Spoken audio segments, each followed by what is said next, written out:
जय Hind to all of you. मैं अंकित राजपूत आप सभी का आपके अपने YouTube channel perfect coaching centre के इस सेशन में स्वागत करता हूं। आशा है कि आप सभी स्वस्थ होंगे, मस्त होंगे और मन लगाकर पढ़ रहे होंगे। तो इस जैसा कि आप लोग जानते हैं, इस समय वाली हम अपनी क्लास में कुमार मित्तल की किताब से कक्षा 12 की किरचॉफ का नियम तथा वैद्युत परिपथ चैप्टर के न्यूमेरिकल्स को हल कर रहे हैं। जो पिछली क्लास हुई थी उसमें हमने आपको 50 नंबर तक के न्यूमेरिकल्स करा दिए थे। तो आज की क्लास में हम 50 नंबर से आगे के सवालों को देखेंगे। तो आइए देर ना करते हुए चलते हैं आज की अपनी क्लास की ओर। देखिए 51 नंबर सवाल हमारी स्क्रीन पर क्या कह रहा है। संलग्न परिपथ में बिंदुओं ए व डी के बीच तुल्य प्रतिरोध ज्ञात कीजिए। इसमें चित्र बनाने को है दिया गया। देखिए हम चित्र बना रहे हैं। तो इस तरीके से चित्र दिया गया है इसमें।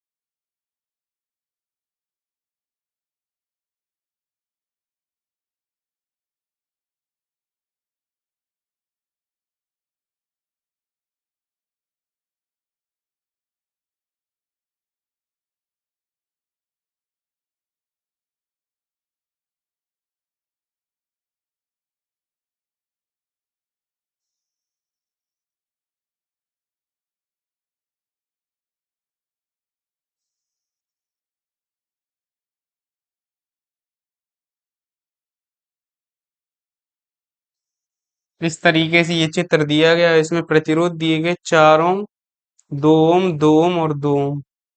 ये 4 ओम का एक दिया गया है और ये सारे 2-2 ओम के हैं। ये भी 2 ओम का, ये भी 2 ओम का और ये भी 2 ओम का है। ठीक है। यहाँ से इसमें आई धारा जा रही है। आई बराबर हमें दे रखा है 2 एम्पियर जा रही है। ठीक है। परिपथ की जो कुल धारा है वो 2 एम्पियर है। यहाँ से इन बिंदुओं को इसे ए नाम दिया गया, इसे डी नाम दिया गया। ऊपर वाले दोनों पॉइंट है इन्हें वी और इसे सी दिया गया। ठीक है। आगे कह रहा है I1 I2 और I3 धाराएं जा रही। इसमें जा रही है, देखिए I1, इसमें जा रही है I2 और इसमें जा रही है I3 धारा। तो यहाँ से इस वाले प्रतिरोध में जो जाएगी वो धारा कौन सी जाएगी? I1 माइनस I3 चली जाएगी। ठीक है। बस पहले तो पूछा गया है हमारा ए व डी के बीच तुल्य प्रतिरोध, धारा I3 का मान तथा सेल ई का विद्युत वाहक बल। तो सबसे पहले क्या निकालेंगे? तुल्य प्रतिरोध निकाल लेते। तो देखिए यहाँ से क्या करेंगे, धारा देखते हैं सबसे पहले कहाँ समान और कहाँ अलग अलग। तो इन दोनों में अलग अलग है। पहले ये दोनों समांतर क्रम में होंगे। तो देखना यहाँ पर क्या करना, 4 ओम बा 2 ओम कैसे हैं? समांतर क्रम में है। 4 ओम व 2 ओम समांतर क्रम में है तो इसको मान लेना R1। इसका जो तुल्य आएगा 4 गुणे 2 लिखेंगे और नीचे क्या लिखेंगे? 4 प्लस 2। तो इम्प्लाइज R1 इक्वल टू 4 दूना 8 बटे 4 और 2 6। तो ऊपर आ जाएंगे 2 चौकू 8 और 2 तिया 6। तो R1 इक्वल टू हमारा जो आएगा वो कितना आएगा? 4 बटे 3 ओम आ जाएगा। ठीक है। R1 हमें पता चल गया। उसके बाद यहाँ से देखिए, अब जब R1 हमें पता चल गया, अब यहाँ से देखिए ये वाली ब्रांच का हमने तुल्य निकाल लिया। अब ये दोनों ब्रांच यहाँ से जो कुल धारा जाएगी वो इसमें पूरी पूरी चली जाएगी। तो ये दोनों ब्रांचें आपस में श्रेणी में हो जाएंगी। कितना? R1 बा 2 ओम कैसे होंगे? R1 बा 2 ओम श्रेणी क्रम में है, श्रेणी क्रम में है। अब जब ये श्रेणी क्रम में तो इनके तुल्य को मान लेना R2। R2 बराबर क्या आ जाएगा? R1 का मान कितना है? 4/3 और प्लस 2। तो R2 इक्वल टू आ जाएगा 3 दूना 6 और 4 10/3 ओम। 10/3 ओम आ गया। अब ये 10/3 और ये 2 कैसा हो जाएगा आपस में? ये दोनों आपस में देखिए, ये वाला R2 और ये वाला 2 ओम, ये आपस में कैसे हो जाएंगे? दोनों समांतर क्रम में। तो यहां से लिखना R2 बा 2 ओम समांतर क्रम में है, समांतर क्रम में है। अच्छा, ये जब समांतर क्रम में हुए अतः परिपथ का तुल्य निकाल देना। अतः ए व डी के बीच तुल्य प्रतिरोध, डी के बीच तुल्य प्रतिरोध। अब तुल्य प्रतिरोध निकाल रहे हैं तो यहाँ मान लेना इसे आर। आर बराबर क्या आ जाएगा, ऊपर दोनों का गुणा, तो 2 × 10/3, बट नीचे क्या हो जाएगा योग, तो 2 + 10/3। तो यहाँ से इसको जब हल करेंगे तो 20/3 और पूरे के बटे 3 × 6 यानी 16/3, 3 से 3 कैंसिल हो जाएंगे। तो यहाँ से हमें आंसर कैसे दे रखा है इसका, अच्छा दशमलव में दिया है तो दशमलव में निकाल देंगे, तो आर बराबर आ जाएगा 20/16। 4 × 4 = 16 और 4 × 5 = 20। आर बराबर आएगा 4 × 1 = 4, दशमलव लगाए, 4 × 2 = 8, 4 × 5 = 20, 1.25 ओम। तो तुल्य प्रतिरोध कितना आ गया, 1.25 ओम आ गया। परिपथ की कुल धारा हमें पता ही है, तो यहाँ से हमसे पूछा किसका मान गया है, R3 का मान पूछा गया है, वो I3 का मान। अब देखिए I3 का मान निकालने के लिए क्या करना पड़ेगा, हमें इसके सिरों पर विभवांतर निकालना पड़ेगा। अब देखना यहाँ से सबसे पहले हमें क्या, अगर इसके सिरों पर विभवांतर निकालना है तो हमें क्या सबसे पहले पता करना पड़ेगा, इसके सिरों पर विभवांतर, यानी कि इस पूरे संयोजन में, यानी I1 का मान हमें अगर पता चल जाए तो हम निकाल सकते हैं। ठीक है, यहाँ से I1 पता चल जाए, और ये दोनों आपस में कैसे हैं, समांतर में हैं।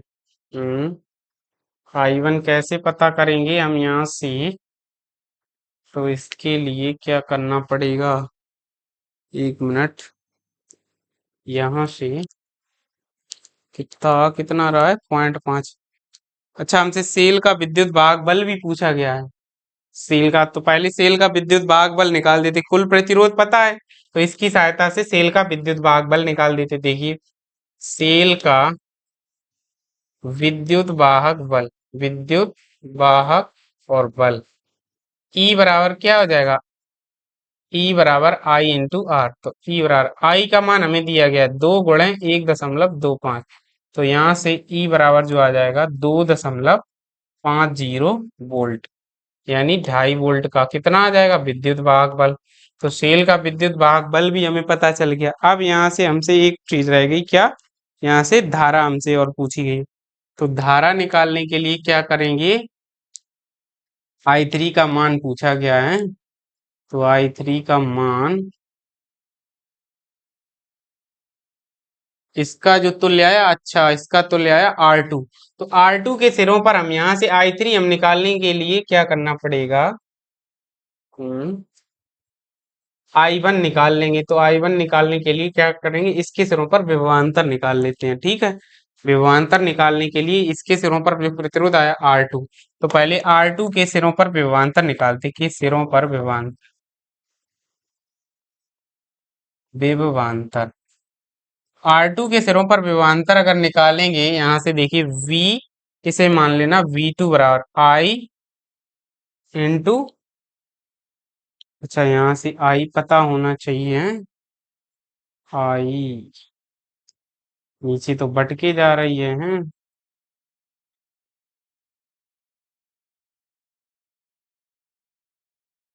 हम्म, तो ये 2.5 वोल्ट अगर, हाँ इसके सिरों पर आज, फिर भी तो नहीं निकल के आ रही है यहाँ से। I1 अगर निकालना चाहें, 1 मिनट, अगर यहाँ से I1 बराबर है, चलिए 1 मिनट, P अपॉन ऊपर से कितना है R2 है, R2 तो एम्प्लाइज I1 इक्वल टू ई का मान कितना है, 2.50/10, एक जीरो अड़ा देंगे यहाँ, पकड़े 300, तो I1 बराबर कितना है, 3/4 एम्पियर है। अगर ये 3/4 है तो इसके सिरों पर अब विभवांतर निकालें, तो इसके सिरों पर विभवांतर कितना आएगा जाके, हम्म, इन दोनों के सिरों पर, यहाँ से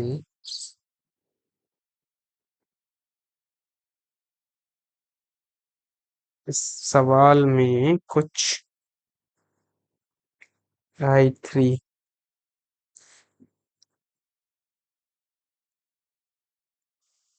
एक मिनट।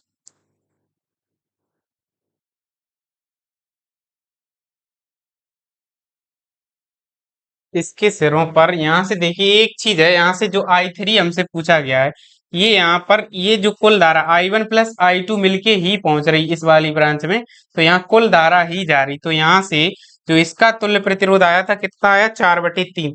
तो इस 4/3 के सिरों पर यानी बीडी के सिरों पर हम क्या निकाल ले रहे, विभवांतर निकाल ले रहे। तो पहले वीडी के सिरों पर विभवांतर निकालते हैं, वीडी के सिरों पर विभवांतर अब यहाँ से निकल सकती है धारा, देखते हैं, 1 मिनट कोशिश कर। तो वी वी डी बराबर कितना आ जाएगा, आई यानी कुल धारा गुणे R1। यहाँ से जो उसके सिरों पर कुल प्रतिरोध आया वो कितना आया R1 आया जाके यहाँ से हमारा। तो यहाँ से वी डी इक्वल टू क्या आ जाएगा, आई का मान हमारा 2 एम्पियर गुणे 4/3 है। तो यहाँ से B equal to I R, तो यहाँ से वी डी बराबर कितना आएगा 8/3 वोल्ट आ गया। ठीक है, यहाँ से हमें क्या निकालना, आई थ्री वर्ग के लिए क्या करेंगे, I3 बराबर क्या आ जाएगा वी डी बटे V equal to I R. तो यहाँ पर इसमें जो प्रतिरोध है इसे 2 ओम को रख देंगे। 1 minute, V is equal to I R, तो यहाँ से 4 दूना 8। 1 मिनट, यह गलत कैसे हो रहा है सवाल। अच्छा, बीडी के सिरों पर जो धारा जा रही है उसके लिए पहले कुछ करना पड़ेगा। यहाँ से ये आई धारा नहीं इसमें जा रही है, तो इसके लिए 1 मिनट पहले इसे ही हल करते हैं। आप लोग यहाँ पर सवाल थोड़ा सा ट्रिकी है, थोड़ा दिमाग लगाना पड़ेगा, उसके बाद ये हल ही हो जाएगा। सबसे पहले हम यहाँ से I2 निकाल लेते हैं, I2 के सिरों पर तो यही विभवांतर होगा हमारा, तो I2 निकालते पहले। तो I2 बराबर क्या आ जाएगा E/R, और ये वाला 2 ओम आ जाएगा। तो इसे कुछ माना है, नहीं माना तो 2 ही ओम लिखे दे रहे हैं हम डायरेक्ट। तो यहाँ से देखिए I2 इक्वल टू कितना आएगा 2.5/2 ओम है, तो भाग देंगे यहाँ से, तो I2 बराबर आएगा जाके 1.25 एम्पियर। अब I2 पता चलेगा, इसकी सहायता से I1 निकाल लेते हैं। तो I1 बराबर क्या होगा I माइनस I2, तो I1 बराबर I है 2 - 1.25। तो यहाँ से I1 बराबर कितना आएगा 0.75 एम्पियर। अब ठीक है, अब यहाँ से निकाल लेते VBD। तो VBD यानी BD के सिरों पर विभवांतर, आप लोग यहाँ पर भाषा लिख देना, BD के सिरों पर विभवांतर। अब यहाँ से BD के सिरों पर विभवांतर निकालेंगे, तो यहाँ से लिख देना V is equal to I into R, यानी I1 इंटू R1। तो यहाँ से VBD, तो 0 क्या हो जाएगा VBD बराबर 0.75 गुणे 4/3। तो यहाँ से गुणा करेंगे तो VBD बराबर 4×5 = 20, 4×7 = 28 और 2 = 30/3। 75 VBD इक्वल टू, यहाँ से जब हम हल करेंगे तो कितना आएगा जाके, कैलकुलेशन मिस्टेक हो रहा है मुझे लग रहा है कहीं पर।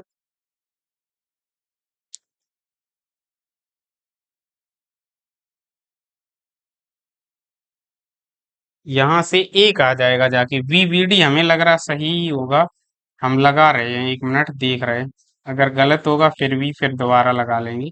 1 वोल्ट आ गया हमारा, ठीक है। VD के सिरों पर विभवांतर, अब हमसे पूछा क्या गया I3, तो I3 बराबर क्या हो जाएगा VBD/R, और इसको भी कुछ नहीं माना तो इसे भी 2 ही लिख देना बटे में। तो यहाँ से I3 इक्वल टू कितना आएगा 1/2, यानी 0.5 एम्पियर। आ तो ठीक रहा, ठीक है।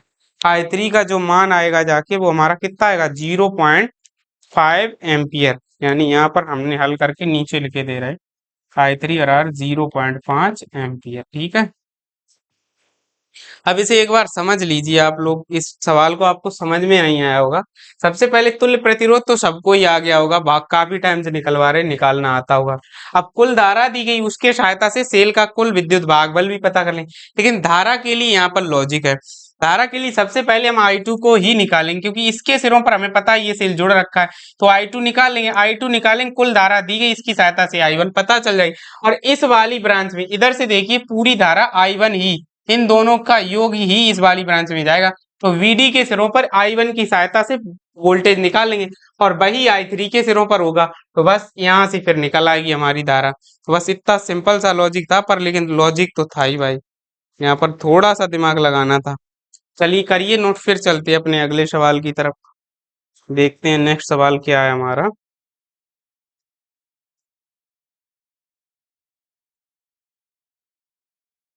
अगला सवाल है, देखिए 52 नंबर। क्या कह रहा है? नगण्य आंतरिक प्रतिरोध।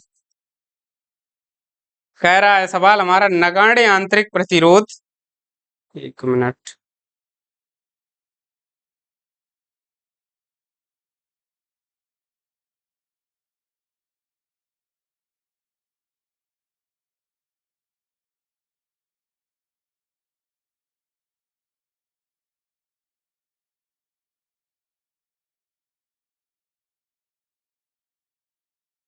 कह रहा है नगण्य आंतरिक प्रतिरोध तथा 4 वोल्ट विद्युत वाहक बल, इसमें तो चित्र वो है नहीं, ठीक है।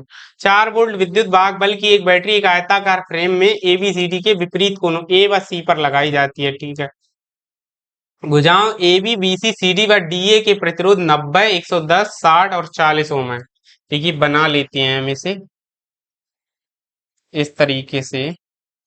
आयताकार कोई फ्रेम है, तो इस तरीके से हम बनाए दे रहे हैं इसको, ठीक है। अब इसे क्या कह रहा है, बैटरी कहाँ लगाई जाती है? A व C पर लगाई जा रही है, हैं? तो इसको ऐसा ना बनाते हैं, इस तरीके से बना ले, रुक जाओ, इस तरीके से बना लेते हैं। यानी लगभग व्हीट स्टोन सेतु की भांति बनाए दे रहे, ठीक है। हाँ अब ठीक, यहाँ से A व C पर क्या लगाई जा रही है? एक बैटरी लगाई जा रही, तो इन्हें दोनों को हम मान ले रहे AC है। यहाँ एक बैटरी लगाए दे रहे हैं। नगण्य आंतरिक प्रतिरोध क्या है? तो इसे A कह देना, इसे C। तो ये V हो जाएगा, फिर ये D हो जाएगा, ठीक है। हाँ यही दिया गया, ठीक। आगे क्या कह रहा है? इनके प्रतिरोध AB का दिया गया हमें 90 ओम, ठीक है। इसका दिया गया BC का 110 ओम, ठीक है। 60 ओम और 40 ओम, ठीक है। बिंदुओं V व D के बीच विभवांतर ज्ञात कीजिए। V और D के बीच हमसे क्या पूछा गया? विभवांतर पूछा गया। अच्छा जी, V व D के बीच विभवांतर।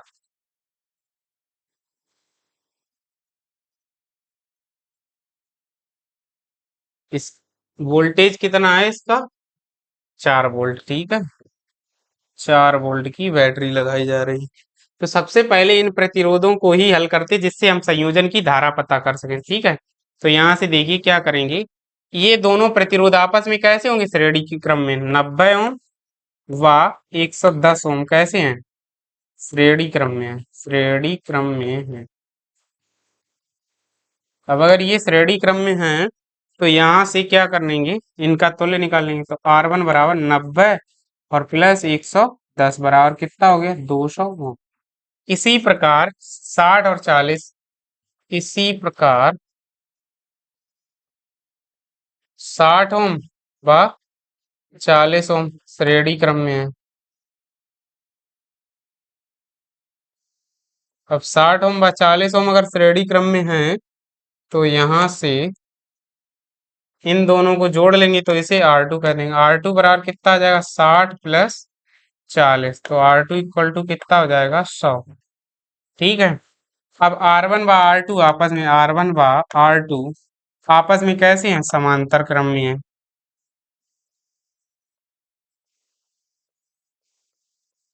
अब R1 व R2 आपस में समांतर क्रम में है, तो इनका तुल्य निकालेंगे, इसे मान लेना R। तो R बराबर कितना आ जाएगा? ऊपर दोनों का गुणा, तो 100 गुणे 200 बटे 100 प्लस 200। तो यहाँ से आर बराबर कितना आएगा जाके, तो ऊपर 100 गुणे 200 बटे नीचे 300 आ जाएंगे, कैंसिल कर दूं तो आर बराबर 200 बटे 3 ओम आ जाएगा। यहाँ से क्या निकाल लेंगे, परिपथ की कुल धारा पहले निकाल लेते हैं। तो यहाँ से परिपथ की कुल धारा निकाल लेते हैं। परिपथ की कुल धारा, परिपथ की कुल धारा, तो परिपथ की कुल धारा यहाँ से निकालेंगे। देखिए क्या हो जाएगा, आई बराबर ई अपॉन कैपिटल आर। तो देखिए कैपिटल आर हमने निकाल लिया और ई हमें दे रखा है, तो 4/200 और गुणे 3 ऊपर चले जाएंगे बटे वाले।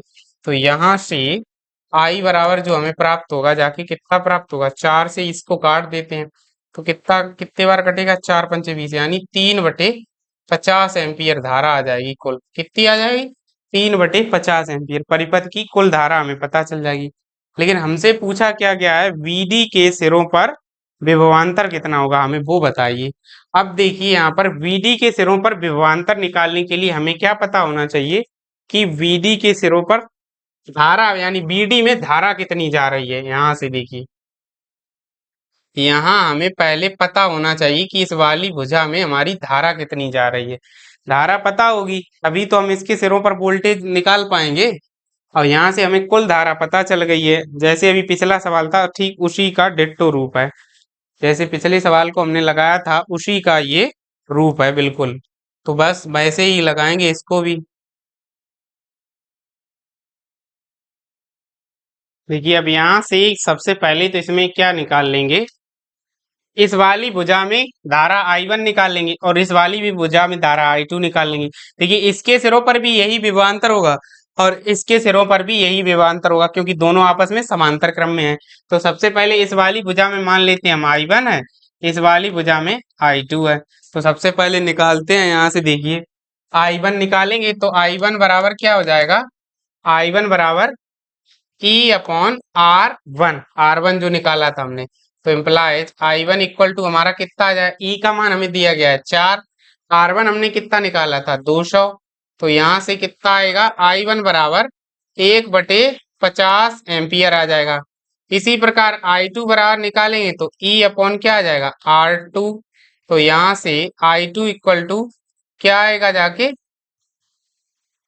ई का मान है 4/100। तो यहाँ से आ जाएगा I2 इक्वल टू 1/25 एम्पियर हमारा। दोनों आपस में ये ब्रांचें आप लोगों को भी दिख ही रही हैं, दोनों कैसी हैं, आपस में समांतर क्रम में है ब्रांचें। दोनों के सिरों पर वोल्टेज क्या होंगे, समान ही समान होंगे। उसके बाद यहाँ से देखिए, अब I1 I2 पता चल गया। अब देखना इस वाली भुजा में जितनी धारा जा रही है, I1 जा रही है तो इसके सिरों पर विभवांतर निकाल लेते हैं, यानी VAB निकाल लेते हैं और यहाँ से निकाल लेते हैं VAD निकाल लेते हैं। उसके बाद हम निकाल देंगे, यहाँ से हमें पूछा क्या गया है, BD के सिरों पर पूछा गया। तो सबसे पहले VAB निकालते हैं। देखिए तो VAB इक्वल टू क्या आ जाएगा, I1 इंटू RAB। ठीक है, तो VAB इक्वल टू यहाँ से देखिए I1 का मान कितना निकाला, 1/50 गुणे RAB मतलब 90 का गुणा करना पड़ेगा। तो यहाँ से 90 का गुणा कर देना। तो यहाँ से जो VAB आएगा हमारा, VAB बराबर 9/5 आ जाएगा, 9/5 वोल्ट आ गया। ठीक है, अब यहीं पर हम इधर लगा दे रहे हैं थोड़ा सा बचा हुआ भाग इसका, ये नोट कर ही लिया होगा या आप लोग वीडियो बैक करके नोट कर लेना। ठीक है, अब यहाँ से VAD, इस वाली भुजा में I2 धारा जा रही है, हमने वो भी निकाल ली है। तो यहाँ से VAD बराबर क्या आ जाएगा, I2 इंटू RAD। तो यहाँ से VAD इक्वल टू कितना आ जाएगा जाके, I2 का मान कितना दिया गया हमें, 1/25 गुणे कितना हो जाएगा 60। तो यहाँ से अगर हम काटेंगे तो 5 से 5 25 बार और 5 से काटेंगे तो 15 चौकू वो सॉरी 12×5 60 आएगा है, 12 बार चला जाएगा। ठीक है, 12 ही बार जाएगा।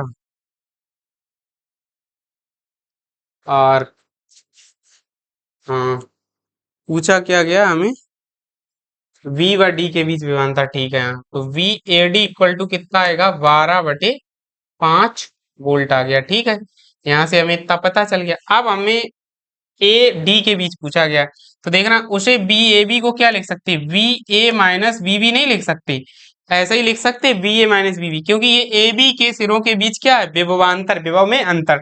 तो वी ए माइनस वी बराबर कितना है, 9/5। इसे समीकरण 1 बना लेना, इसे लिख देना V A minus V D. ये हो जाएगा हमारा समीकरण 2। ठीक है, ये समीकरण 2 हो जाएगा हमारा। तो यहां से इन दोनों का हमें अंतर निकाल देना है, अंतर निकाल देंगे यहां से। देखिए यहां से हमारा अंतर जो इनका आएगा, समीकरण 1 में से 2 को घटा देते हैं। तो समीकरण 1 में से 2 को घटाएंगे,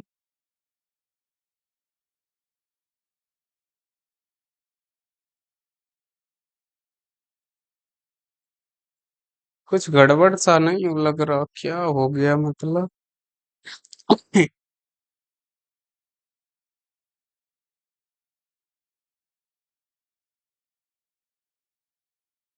40।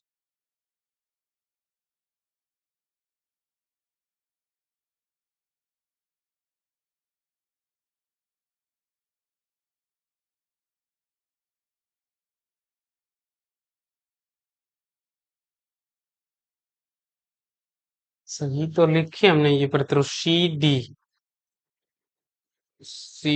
है और डी ए।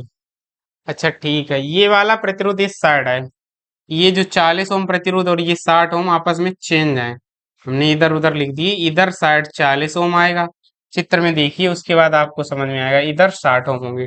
ये प्रतिरोध गलत लिख लिए, तो यहाँ पर आर ए डी जो होगा जाके हमारा कितना आएगा, जाके 40 ओम आएगा।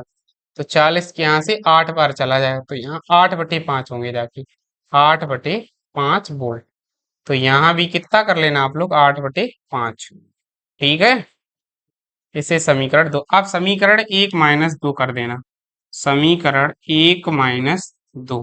तो 1 - 2 करें यानी V A minus B V और माइनस वी ए और प्लस वी डी।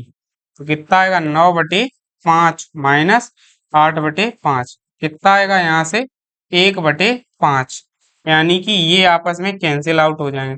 तो V D minus B V कितना आ जाएगा जाके, 0.2 वोल्ट। बढ़िया सवाल था ये आपका, ऐसे ही लगाना आप लोग भी, कर लीजिए नोट। देखिए यहाँ से इस सवाल में एक चीज देखनी थी, यहाँ से I1 निकाल लेते, I2 निकाल लेते, क्योंकि ये वाली सीरीज, ये जो ऊपर वाली सीरीज है इस बैटरी के समांतर क्रम में लगी है और नीचे वाली भी समांतर क्रम में लगी है। तो इसमें से I1 निकालेंगे, I2 निकालेंगे, फिर इसके सिरों पर विभवांतर निकालेंगे, इसके सिरों पर विभवांतर, और आपस में माइनस कर देंगे, आ जाएगा हमारा आंसर। चलिए कर लीजिए नोट, फिर चलते हैं अपने अगले सवाल की तरफ। देखते हैं नेक्स्ट क्वेश्चन क्या है।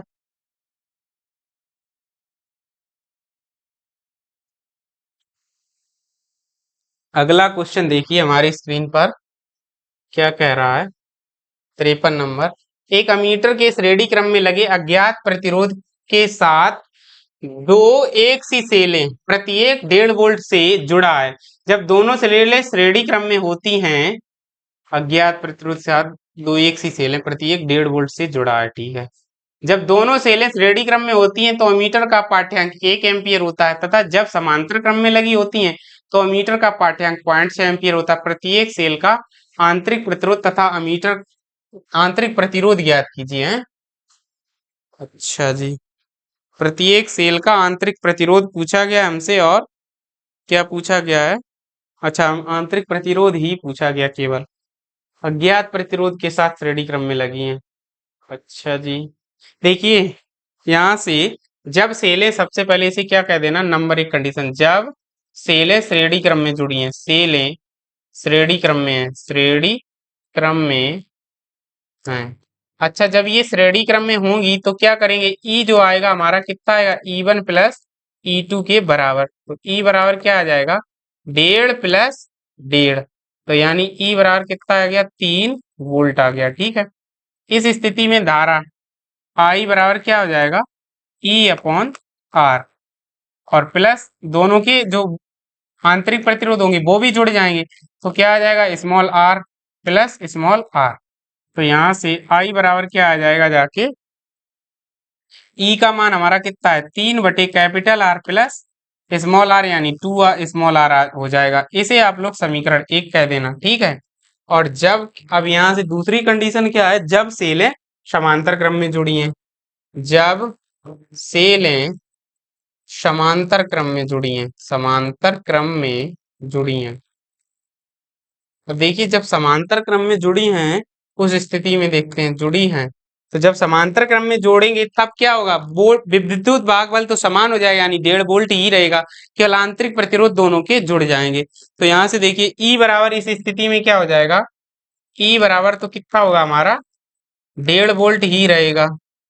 ठीक है, लेकिन इस स्थिति में हमारा क्या बदल जाएगा, यहाँ से आंतरिक प्रतिरोध, अच्छा यहाँ धारा दे रखी है दोनों स्थितियों की, इस स्थिति में जो धारा दे रखी इसे यहाँ 1 एम्पियर लिख देना, एक बराबर, अब ठीक है यहाँ से इसे समीकरण एक, और इस स्थिति में जो आंतरिक प्रतिरोध होगा वो तो नहीं रहेगा, तो यहाँ से क्या हो जाएगा, आई बराबर ई अपॉन क्या कर देना, capital R plus small R, ठीक है। तो यहाँ से 0.6 बराबर 1.5 कितना आ जाएगा, कैपिटल आर प्लस, इसकी जगह पे क्या आ जाएगा 2 कैपिटल आर, 6। तो यहां से उसको, इसको क्या करें, काट सकते हैं, 15, ऐसे तो काटेंगे तो ये कैलकुलेशन बढ़ जाएगी, यहाँ से दशमलव हटा दो पहले, तो 3 पंजे 15 और 3 दूना 6 आ जाएगा, इनका आपस में गुणा करते हैं, तो 2 कैपिटल आर प्लस 2 दूनी 4 स्मॉल आर बराबर 5 आ जाएगा यहाँ से। और इसे समीकरण 2 डाल देना, समीकरण 1 से क्या करना, समीकरण समीकरण 1 से कैपिटल आर का मान निकाल लेते, देखिए इधर साइड गुणा करेंगे तो क्या आ जाए, 3 - 2 स्मॉल आर आ जाएगा, यहाँ पुट कर देते आके, तो देखिए समीकरण 2 में, या 2 से, समीकरण 2 में ये मान रखेंगे, देखिए 2 × 3 - 2 स्मॉल आर प्लस 4 आर बराबर 5, ये गलत नहीं हो जाएगा, हमें लग रहा है सवाल गड़बड़ हो जाएगा। हम्म, यहाँ से 2 × 3 = 6, 5 इस साइड है, 2 दूनी 4 हो जाएंगे, 4 ही तो यहाँ पर है, 3 दूनी 6, 3 पंजे 15। तो यहाँ से इस स्थिति में, क्यों इस स्थिति में आंतरिक प्रतिरोध तो जुड़ेंगे ही जुड़ेंगे दोनों कंडीशन में। हम्म, तो यहाँ से उधर आर, इधर 2 आर होगा, इधर 2 का गुणा करेंगे ना, 2 दूना 4, और उधर से 2 आर आया ही है, 4 ये कट ही जाएगा, तो फिर बात नहीं बनेगी। कहाँ से गड़बड़ हो रहा भाई, सवाल एक बार फिर से पढ़ते हैं, 1 मिनट, क्या कह रहा है।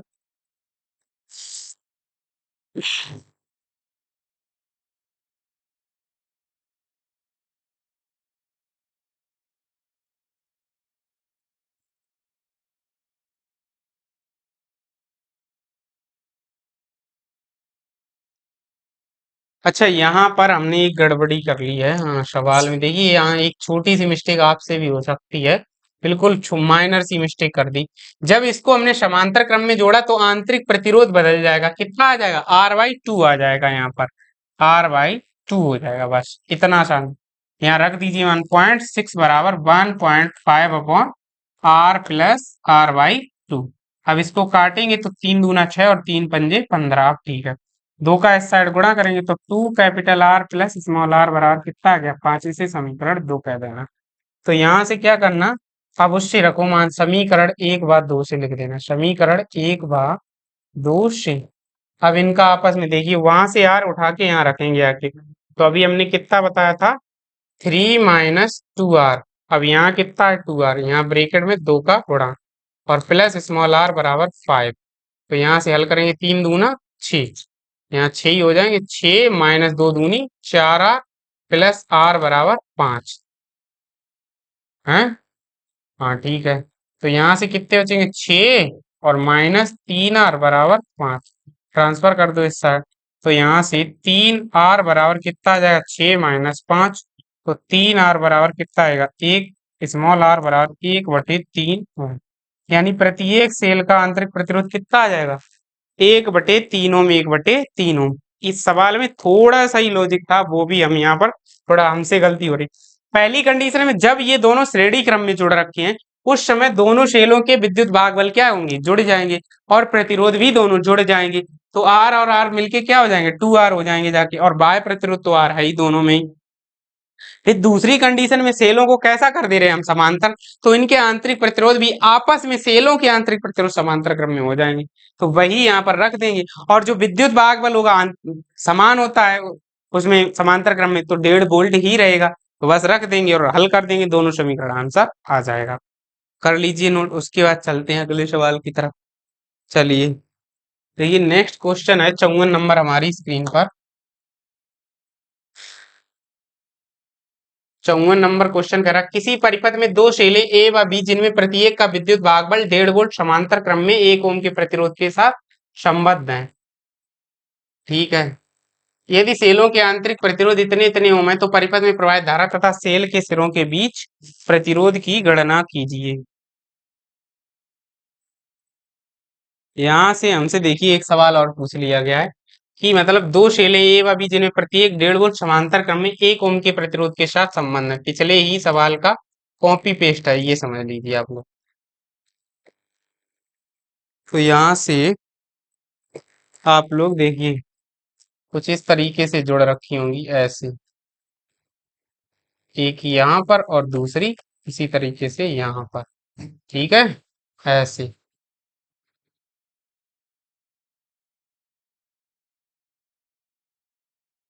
एक इधर 1.5 वोल्ट कह देना, और ये कितने का है, 1.5 ओम। इसे R1, इसे E1 बराबर, R1 बराबर 1.5 ओम। ठीक है, E2 बराबर कितना है, 1.5 वोल्ट ही है, 1.5 वोल्ट। ठीक है, और ये है R2 बराबर 0.5 ओम। ठीक है, और यहाँ बाह्य प्रतिरोध कितने ओम का है, 1 ओम का है, 1 ओम। ठीक है, 1 ओम प्रतिरोध के साथ संबंध है। ठीक है, बस। और कुछ हमसे क्या पूछा गया है, परिपथ में प्रवाहित धारा यानी कुल धारा पूछी गई है, तथा सेल के सिरों के बीच विभवांतर। चलिए ठीक है, तो यहाँ से देखिए सबसे पहले तो इनका कुल प्रतिरोध निकाल लेते हैं। तो सबसे पहले R1 व R2 कैसे हैं, समांतर क्रम में, तो इसका 1/R निकाल लेते। 1/R बराबर 1/R1, या सीधा गुणा ही कर देते, R1 गुणे R2 बटे R1 plus R2 implies R बराबर कितना आ जाएगा, 1.5 गुणे 0.5 बटे 1.5 प्लस 0.5, तो ये 15×5 = 75, कितना आ जाएगा जाके, 0.75 बटे 0.75 बटे कितना आएगा यहाँ से, 2.0। ठीक है, तो यहाँ से इतना आ जाएगा हमारा आंतरिक प्रतिरोध, या इसे लिख सकते हैं R बराबर 75/200, या काट देंगे 25×3 = 75, और 25×8 = 200, तो R बराबर 3/8 ओम आ गया। अब R बा कैपिटल R कैसे हो जाएंगे श्रेणी क्रम में, तो यहाँ से कैप, अच्छा इसे R डैश मान लेना, इस वाले को R डैश। ठीक है, तो यहाँ से R बराबर कितना आ जाएगा, 3/8 प्लस 1, तो यहाँ से 8 एकम 8 और 3 11, 11/8 ओम परिपथ का कुल प्रतिरोध आ गया यहाँ से। अब क्या निकाल लेना, परिपथ की धारा, परिपथ की धारा I बराबर क्या आ जाएगा, अच्छा दोनों सेल समांतर क्रम में है तो 1.5 वोल्ट ही रहेगा हमारा विद्युत भाग बस, तो यहाँ से E अपॉन क्या हो जाएगा, कैपिटल R। ई वो I बराबर 1.5/11 और गुणे ऊपर 8 चले जाएंगे, कितना आ रही है धारा हमारी,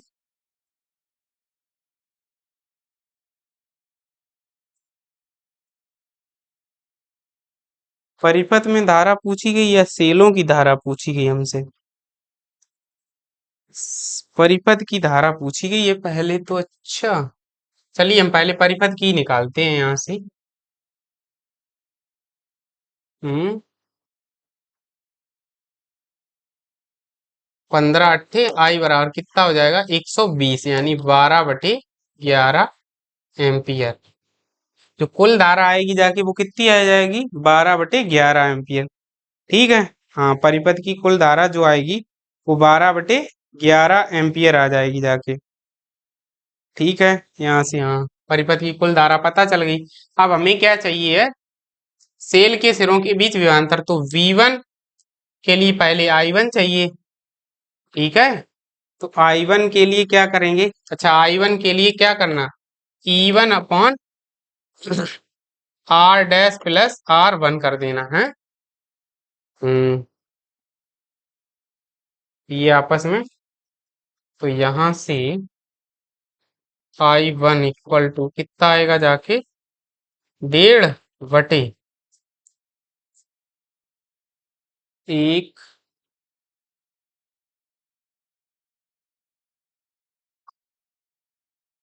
हम्म यहाँ से ऊपर कितना आना चाहिए? प्रथम सेल से धारा। एक मिनट, यहाँ पर कैसे सवाल आज गड़बड़ से हो रहे हैं, हमें समझ में ही नहीं आ रहा।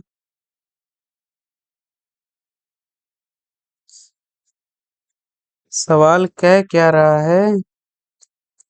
परिपथ में प्रवाहित धारा पूछी गई और सेल के सिरों के बीच विभवांतर पूछे गए हैं। हम्म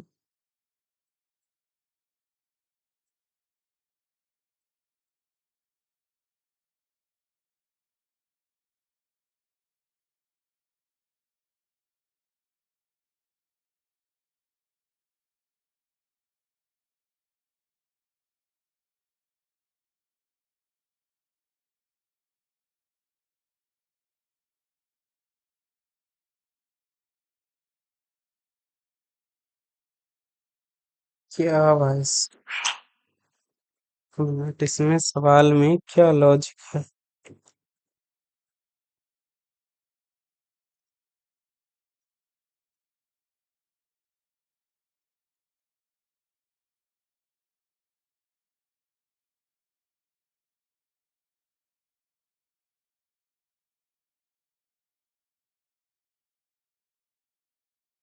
अगर यहाँ से हम इसमें किरचॉफ का नियम लगाएं तो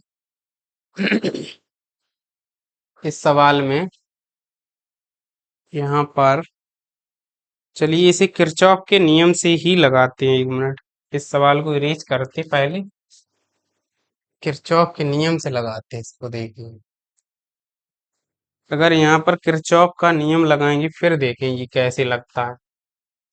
देखिए इस तरीके से या फिर चित्र बनाना आप लोग, ये ऐसे और दूसरा वाला इस तरीके से। ठीक है। इस तरीके से, और इसको बाह्य प्रतिरोध को इस तरीके से लगा देना। ठीक है। तो इस साइड यहाँ से माइनस प्लस माइनस प्लस, इसे 1.5 ओम कह देना, इसे 0.5 ओम कह देना, इसे E1 कह देना और इसे E2 कह देना। ठीक है। तो इधर साइड धारा जाएगी, इधर जाएगी यहाँ से, यानी यहाँ पर आ गई। तो यहाँ संधि पर इसे मान लेना I1, इसे मान लेना I2, इसे बंद पास 1 कह देना, इसमें ऐसे धारा प्रवाहित होगी। इसे बंद पास 2 कह देना, इसमें ऐसे धारा प्रवाहित होगी। ठीक है। और यहाँ से ये जो धारा होगी इसे I मान लेना, और I का मान किसके बराबर होगा? I1 प्लस I2 के बराबर होगा। ठीक है। अब ठीक है, बंद पास एक के लिए किरचॉफ के नियम से चलते हैं। देखिए बंद पास एक के लिए किरचॉफ के द्वितीय नियम से, किरचॉफ के द्वितीय नियम से, द्वितीय नियम से। अब देखिए द्वितीय नियम किरचॉफ का कहता क्या है? बंद पास दो के लिए किरचॉफ के द्वितीय नियम से। अब किरचॉफ का द्वितीय नियम देखिए इसमें लगाते हैं। तो यहाँ पर जब हम किरचॉफ का द्वितीय नियम लगाएंगे तो देखिए क्या आ जाएगा जाके हमारा, यहाँ से देखिए किरचॉफ के द्वितीय नियम से। अच्छा, इधर चलेंगे इस साइड इसी डायरेक्शन में। तो सबसे पहले इसमें धारा कौन सी जा रही? I1। I1 अब देखिए जिस साइड जाते प्लस, अगर माइनस से प्लस की ओर आ रहे तो प्लस का ही चिन्ह लेंगे, अगर प्लस से माइनस जा रहे होते तो माइनस की धारा लेते। तो देखिए यहाँ से माइनस से प्लस की ओर आ रहे, I1 इंटू 1.5 ओम। फिर अब क्या करेंगे आगे, देखिए आगे बढ़ते इसी में 1.5। अब यहाँ आ रहे अंदर, इसमें इस साइड चलेंगे, ये बंद पास एक हमारा यही तो है पूरा, इसी में ऐसे ही चलेंगे। तो इधर देखिए माइनस से प्लस की ओर आ रहे और इसमें धारा कौन सी है I2, तो माइनस का I2 इंटू 0.5 ओम। और यहाँ से अब देखिए यहाँ से यो इसको E2 को लेंगे, वो कैसा लेंगे माइनस, E2 किसका लेंगे, प्लस से माइनस की तरफ आ रहे हैं तो E2 कैसा हो जाएगा माइनस का, तो माइनस का E2 प्लस। अब ऊपर आ जाइए फिर से माइनस से प्लस की ओर, तो E1 कैसा लेंगे प्लस का लेंगे, ठीक है। जिस तरीके का लास्ट वाला चिन्ह होगा, आज जिधर हम बढ़ रहे हैं जिस डायरेक्शन में, और जो लास्ट का चिन्ह निकल कर आएगा वैसे ही विद्युत भाग और वैसी ही धारा लेंगे। तो यहाँ से देखिए क्या आ जाएगा 1.5 इंटू I1, और यहाँ से कितना हो जाएगा माइनस 0.5 इंटू I2 बराबर 0, क्योंकि ये दोनों आपस में कैसे हैं बराबर 1.5 वोल्ट के हैं, तो ये आपस में 0, इसे समीकरण 1 कह देना, ठीक है। समीकरण 1। इसी प्रकार बंद पास 2 के लिए, तो बंद पास 2 के लिए, 2 के लिए अब बंद पास 2 में देखिए क्या करेंगे, तो बंद पास 2 में यहां से क्या करेंगे, एक चलेंगे I2 के लिए, तो देखिए 0.5 I2, ठीक है। अब इधर से नीचे की तरफ आएंगे, ठीक, माइनस से प्लस की तरफ चले, तो यहाँ से 1 ओम का ये प्रतिरोध है, तो यहाँ क्या हो जाएगा I इंटू 1, इस साइड चलेंगे ऊपर फिर जाएंगे बराबर E2 के हो जाएगा जाके, ठीक है। तो यहाँ से ठीक है, यहाँ मान रख देते 0.I2 प्लस यहाँ I1 प्लस I2, I का मान रख दिया बराबर E2, E2 का भी मान अब रख ही देते हैं, यानी कितना है 1.5 वोल्ट दिया गया। तो यहाँ से देखिए क्या आ जाएगा एक प्लस, तो यहाँ से 1.5 I2 बराबर वो प्लस I1 बराबर 1.5। देखना यहाँ से हल हो जाएगी, नहीं हल होगी। तो इसमें क्या करेंगे देखिए, यहाँ कर लेते हैं 3 का गुणा, यहाँ 2 का गुणा कर लेते हैं। पहले यहाँ 3 का गुणा करने पर, 3 से गुणा करने पर, यहाँ 3 से गुणा करेंगे तो यहाँ से कितना आएगा देखिए 3I1 प्लस 1.5 तिया यानी 4.5 I2 बराबर 15 तिया 45 4.5, इसे समीकरण 2 कह देना। अब इसमें समीकरण 1 में क्या करना लिख देना, समीकरण 1 में, समीकरण 1 में, समीकरण 1 में 2 से, समीकरण 1 में 2 से गुणा करके, समीकरण 1 में 2 से गुणा करके, 2 से गुणा करके, और क्या करेंगे 2 से घटाने पर, समीकरण 2 से घटाने पर, समीकरण 2 से घटाने पर, तो सबसे पहले समीकरण 2 ही लिख लेते हैं, तो 3I1 प्लस 4.5 I2 बराबर 4.5। वहां से कितना आएगा जाके 2 का गुणा करेंगे तो यहाँ आ जाएगा 3I1, और वहां फिर 2 से गुणा करेंगे तो 5 दूनी 10 यानी 1 आ जाएगा माइनस का I2 बराबर 0। तो इसे माइनस प्लस और माइनस ये कैंसिल आउट हो जाएंगे, ये ऊपर जुड़ जाएगा, तो ऊपर कितना हो जाएगा 5.5 I2 बराबर कितना आएगा 4.5। तो यहाँ से I2 निकालेंगे तो 4.5/5.5, तो यहाँ से देखिए क्या करेंगे दशमलव हटाएंगे तो 45 बटे कितना आएगा 55, काट दीजिए 5 नेमा 45 और 11 पंजे 55, तो I2 हमारी कितनी आ जाएगी 9/55 एम्पियर। I2 कितनी आ गई हमारी 9/55 एम्पियर आ गई, ठीक है। इसी अब इसको उठा के इस मान को 9 बटे वो माफ करना 9/11, यहाँ पर 9/11 आ गई, ठीक है। अब इसको I2 को उठा के कहीं किसी समीकरण में रख दो, इसी में रख दो आगे, यहाँ रख देंगे आगे, तो I1 हमारी, पहले आप लोग इसे नोट कर लीजिए फिर इरेज करते हैं इसे। अब देखिए इरेज कर ही दे रहे हैं, यहीं पर हम हल कर ही दे रहे हैं। तो देखिए अब वो हमने समीकरण भी इरेज कर दिया, समीकरण 2 में ही रख ले रहे, ये रहा इसी में I2 का मान। तो देखिए 3I1 और प्लस 4.5 गुणे कितनी आई 9/11 बराबर 4.5, उस साइड ट्रांसफर कर देना। तो 3i1 बराबर, देखिए क्या आएगा, 4.5 कॉमन लेते हैं, 1 - 9/11 हो जाएगा। 3 से इसको काटेंगे तो 1.5 बचेगा यहाँ पर। तो i1 बराबर 1.5 गुणे, अब यहाँ से 11 से यानी 2/11, 5 दूनी 10, यानी कि i1 बराबर कितना आ जाएगा जाके, 3/11 एम्पियर। ठीक है, i1 हमारा हमें पता चल गया कितना आया, 3/11 एम्पियर। अब यहाँ से अब सिंपल ही हो गया पूरा ही सवाल। अब हमसे क्या रहेगा, केवल वोल्टताएं रहेगी, तो टर्मिनल विभवांतर वाला सूत्र लगा देना। आप लोग यहाँ पर टर्मिनल विभवांतर वाले सूत्र से वोल्टताएं निकल आएंगी, दोनों धाराएं पता चल गई। तो V1 बराबर क्या होगा, E1 - I1 इंटू R1। तो V1 बराबर E1 का मान है 1.5 माइनस I1 का मान कितना है, 3/11 गुणे R1 कितना है, 1.5। तो यहाँ से 15 तियां 45, V1 बराबर, अच्छा यहाँ से यहाँ प्लस वाला सूत्र लगा देना, 1.5 और 15 तियां 45/11। एक मिनट, गड़बड़ क्यों कर रहे हैं, 1.5 प्लस, नहीं सही था, हम सूत्र पहले ही सही लगाया, हम वही सोच रहे, माइनस का I1 इंटू R1, माइनस जबरदस्ती क्यों लगा रहे, 3/11 गुणे R1 का मान कितना है, 1.5। दोनों जगह से 1.5 कॉमन ले लेते हैं हम यहाँ पर, माइनस का, देखिए यहाँ पर 1.5 को कॉमन ले लेंगे, 1 - 3/11 आ जाएंगे। ठीक है, तो V1 बराबर कितना आएगा, 1.5 इंटू, यहाँ से 11 में से 3 गए, कितने बचे, 9/11, वही तो बचेगा। हाँ,